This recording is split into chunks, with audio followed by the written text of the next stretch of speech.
I hired a babysitter for my 6-year-old a few months ago. I used a website to hire the same young girl every time because she was familiar with my son already, and on this night, though, she wasn't available. I had to be somewhere at 5 and only needed someone to watch my son for a few hours, but there was only one babysitter able to come at that time. It was a 17-year-old boy named Ben, who looked quite nice in the pictures. I scheduled him to be here at 4:30, then waited. At 4:30, I had my son turn off his video games so that I could introduce him to Ben, but he still didn't show.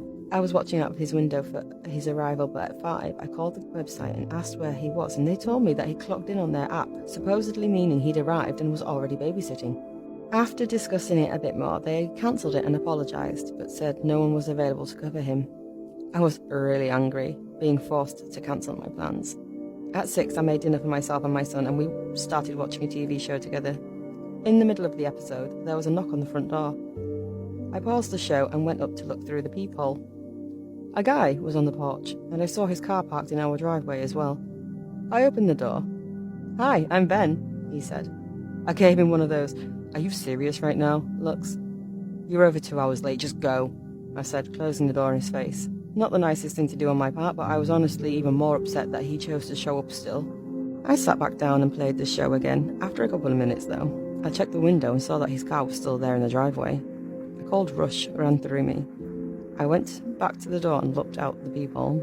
It was dark, and at first I didn't see anything, but then, at the very bottom of the peephole, I saw him. He was standing very still, pressed all the way up against the door, like he was listening.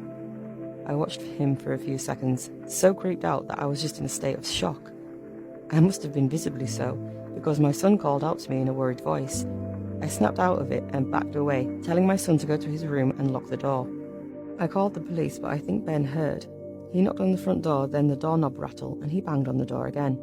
I heard his footsteps move around to a nearby window, followed by him trying to pry it open. I ran around the house to make sure that everything else was locked, then joined my son in his room. While we were waiting for the police, 5 long minutes passed before I heard sirens. They approached the house, and when they pulled up, Ben was apparently sitting in his car pretending like he was happy to see them. He made up a whole story about me being crazy and said he was just here to babysit at his scheduled time. His lies didn't last after I showed them the confirmation email saying he was supposed to come 2 hours ago. The next few weeks were overcomplicated, but at the end of everything, not much happened. Ben lost his job, but aside from that, nothing else was really done, because he denied everything. It's really scary because if he had shown up on time, then I would have left him alone with my son. I don't know what he was trying to do, but I'm glad that I didn't have to find out.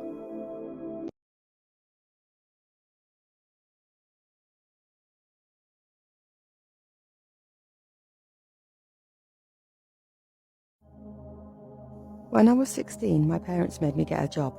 They were tough like that, and made my older brother do the same when he turned 16 as well. He got a job in retail working as a cashier for some tech shop, but I wanted to do anything other than that. The only thing that caught my attention was babysitting. I had younger cousins that I enjoyed being around, so I thought it wouldn't be so bad. There was a company in my town that I applied for, and after a short interview, they offered me a position. It wasn't a very normal hiring process, at least I don't think.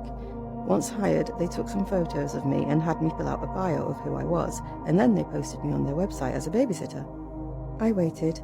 A few weeks went by and nobody booked me. My parents told me to be patient, but I was already looking for other jobs. Until one day, I finally got a notification that someone had booked me for the full night and morning, meaning I would have to spend the night there and continue watching them in the morning. It was on a Saturday, so I didn't have school, but spending the night somewhere else felt strange to me. I arrived at the house at the scheduled time of 10 p.m. I met the dad at the door who invited me in. He was an older man in his late 50s. He told me that his daughter was only 4 years old. He showed me to the kitchen where he had me sit at the table with him and talked to me for a good 25 minutes. He asked me all about myself, and I wasn't sure if this was normal or not for parents to do when hiring a new babysitter, but I went along with it. At some point I realised I hadn't even met or seen his daughter yet, so I asked where she was. He said that she was upstairs in her room sleeping and that I wouldn't have to worry about watching her until the morning came. Then he got up abruptly and said he had to go and would be back around about 11 o'clock in the morning tomorrow. He stepped out and left me standing there a bit confused. None of this felt like I thought it would. The first thing I did after he left was walk around the bottom floor. I forgot to ask where I was supposed to sleep or if there was any food for me to make or any games for us to play. Probably all the questions an experienced babysitter would have asked right away. As I walked around, I began wondering where all the kids' stuff was. He said his daughter was 4, so I expected a mess of toys all over the house, but there wasn't a single toy in sight. I even checked in a few drawers that looked like they might have some, but there weren't any. The fridge and cabinets didn't seem to have much kid food either. I realised that this was off to a really bad start. I just needed to relax. I decided I would text the dad in the morning and ask him about the food and stuff, but for now I would just make myself a spot on the couch and sleep. I found the blanket and used the couch pillow, then turned off the lights. I tried to sleep for nearly 2 hours, but there was something off about the house that just kept me up. Then, at 1 a.m, I heard something click on the other side of the house.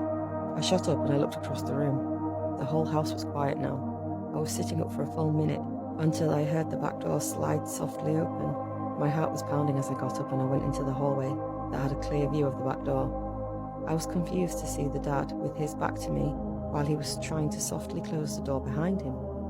I believe this is the moment that I had to process everything before he saw me, was likely the reason for my escape.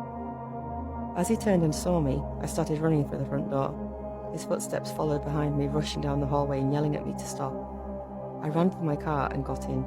The dad wasn't far behind, banging on my window as I backed out of the driveway. While running away was a smart decision, the next one wasn't so much. I didn't say anything about what happened. I think I was worried that I had done something wrong or messed up as a babysitter somehow. A month later, though, I finally told my parents and they said it was too late, but I should have reported it. It was an obvious red flag that the men didn't contact the company that I babysat for, practically showing that he was guilty of something.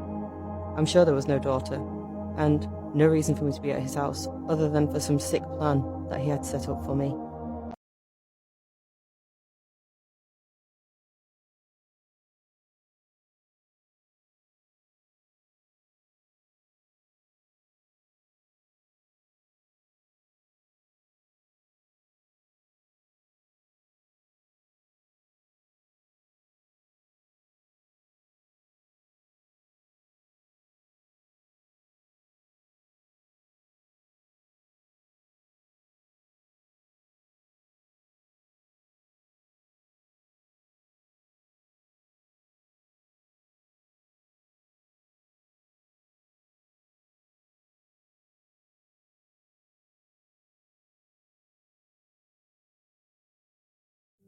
I'd been a babysitter for years, working with several different companies and hundreds of families.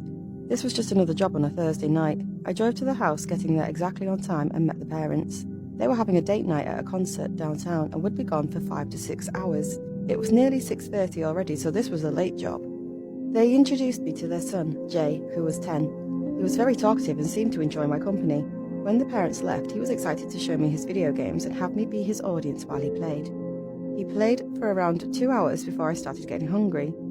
I continued to let him play in the living room while I made something to eat in the kitchen. I spent maybe 5 minutes heating up a meal, but then all of a sudden, when I got back, Jay was different. He wasn't talking anymore and he seemed really shy. I tried starting up conversations, but he would barely respond. I had no idea what happened. I asked him if everything was okay, but he just nodded. I didn't want to be bothering him about it too much, so I pretended like nothing was wrong and I watched him play some more. Once 9:30 came around, I told him it was time for bed and made sure he got ready. He was still acting weirdly, trying to avoid me and delay going to bed for as long as possible. Finally, just before 10 p.m, he got into bed and I went downstairs and sat on the couch. I was replaying the whole night in my head, wondering what went wrong, but there didn't seem to really be anything that I did. I left him alone for a few minutes while I made food and that was it, like he just flipped a switch. While I was thinking on the couch, I heard Jay upstairs. He was walking down the hallway and then he opened the door. I quickly went upstairs to see what he was doing, but he wasn't in the hallway. I opened his door to his room, and there he was, just sitting on the bed, as I had left him. "What are you doing, Jay?" I asked, nicely. He looked scared of me. After no response, I decided to let it go and began walking out of the door, but then he said to me he had to use the bathroom. I said okay and let him go down the hall, but while he was in there, I took a look around his room. It all looked like an ordinary 10-year-old boy's room, and just as I was walking out, I noticed something in the corner of my eye. I looked over and right by the closet, I could see someone's eye looking back at me through the crack in the door. I hesitated. Then I walked out of the room and closed the door. I listened, and I didn't hear any movement in the room. As soon as Jay came out of the bathroom, I told him to be quiet and rushed him downstairs and into my car. I dialed 911 and we waited for them to show up. I asked Jay if he knew who was in the house. He was quiet and not responding to me at all. When the first officer came, he went right into the house and caught the man walking around upstairs. He looked like a 30-year-old creep. When questioned, the man said that he was a friend of Jay's and that Jay even let him in the house to babysit for the night. Strangely, when the parents got home, they basically pushed me away and didn't give me any more updates on what happened.